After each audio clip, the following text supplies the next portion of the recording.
guys, Nikki Novak here for the Young Hollywood Network, and in this episode of Power Players we have Oscar-nominated writer, actor sometimes, director and producer Chris Weitz. Thank you. Terrible actor, but you've been in several movies. Mr. and Mrs. Smith? Mr. and Mrs. Smith, yeah. I actually got to be within about 5 feet of Brad Pitt for long periods of time. How does he look up close? He looks really good.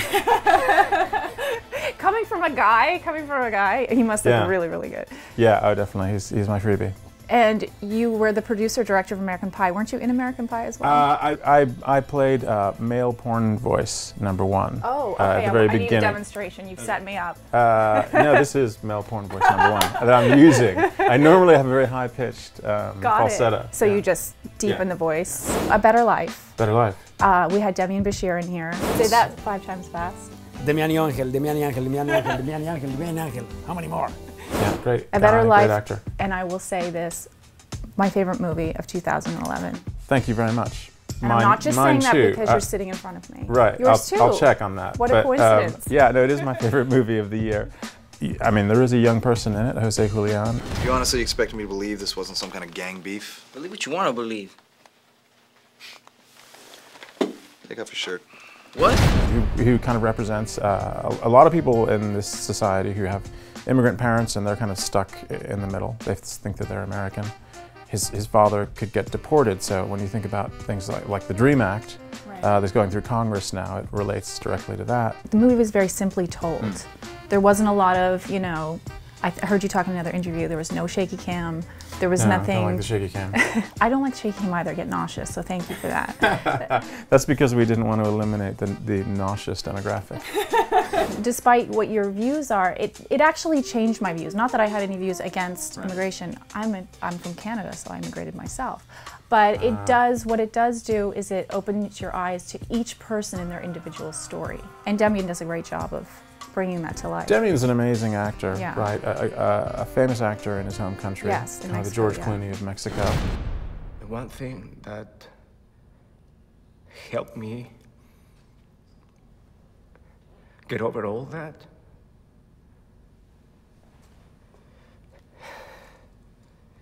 it was you. He's known for his performance in Weeds, I suppose, but mostly film audiences haven't encountered him. So, you know, the great thing about all the Oscar buzz about him is that the Academy gets a chance to nominate somebody and vault them into prominence. Actually, he told an interesting story about how when he auditioned for you, he thought he was auditioning to for be a gardener in New Moon. I was wondering, what is this? Is this a gardener vampire that sleeps under the palm tree at night, upside down? I wanted to get a chance to see him because I knew I was going to be making a Better Life, and I thought, well, let's bring him in to audition on New Moon, even though I knew he probably wasn't going to be the guy in the role. So I had him audition for Arrow, the head of the Volturi, a very dangerous and ancient vampire coven. And Couldn't he really be more close to a Mexican gardener.